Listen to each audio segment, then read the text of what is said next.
Okay, so I saw this post on Instablog. PAN, that's Poultry Association of Nigeria. Eggs about to eat 10,000 naira.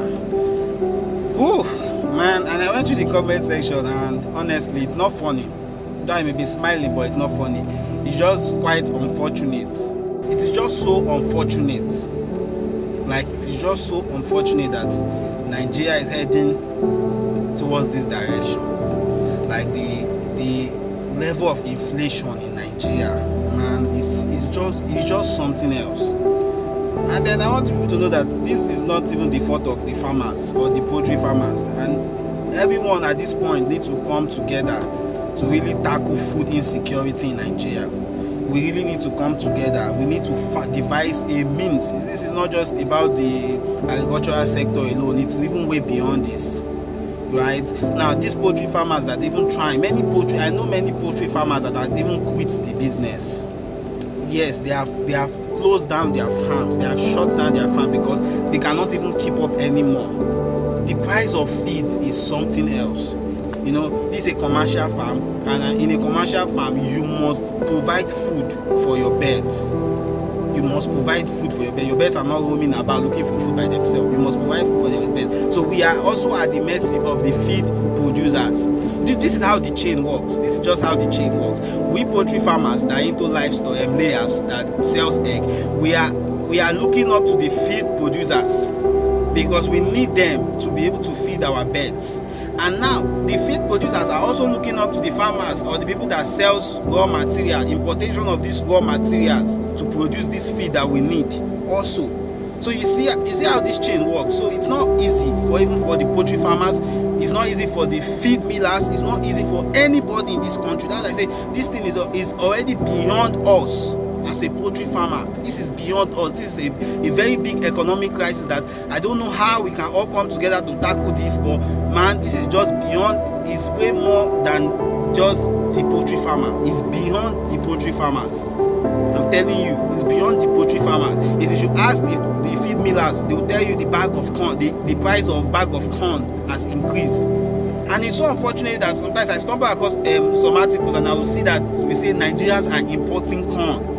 Like Nigeria as a country, we are importing corn. We are importing most of these raw materials that we even need to produce this feed, to feed our birds. We are importing it. How can we be importing it? Just show you the level of backwardness we are in our agricultural sector. And this has nothing to do with even individuals. This is for the government because there's almost no support. I'm telling you. There's almost no support. The main thing that should be tackled, man, we have left it. Everybody is talking about crude oil, we are talking about roads, we are talking about everything, and I keep saying it that once we have the best of life, right, and our agricultural sector is still backward, waiting we go chop. It's not true. Those things are beautiful, those developments are beautiful, but we need more hands. We need to tackle food insecurity in Nigeria. It needs to be tackled. It has gotten out of hand. It needs to be tackled. Many farmers you see on the internet space, many farmers I know, they are private owned. They own their farm. It's not the government sponsoring them. They own their farm. It's their business. They are even trying their best to make sure they even meet up with what is going on in the country. It's not easy for them. It's not easy for them. How many people can single-handedly set up a farm? With how devalued our currency has become, how many people can single-handedly set up a farm? It's expensive. So this is beyond the poultry farmers. It's something that I don't know how, but man, it's calls for an emergency meeting. I'm telling you. It's not something that one person will solve.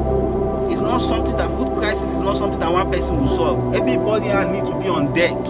Everybody need to contribute to this to see that we do not go hungry in this country. It's not something that one person will solve.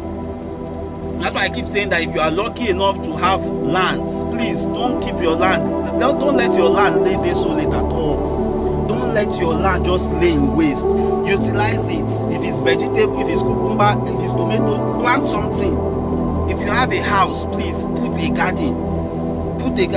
Now that we are complaining of the price of egg, if you get noilands and rear them in your backyard, please do. If you get noilers and allow them to free range in your backyard, please do, because this country has gotten out of hand, and this thing has gotten to a place where I don't even know how we could survive. I don't even know how.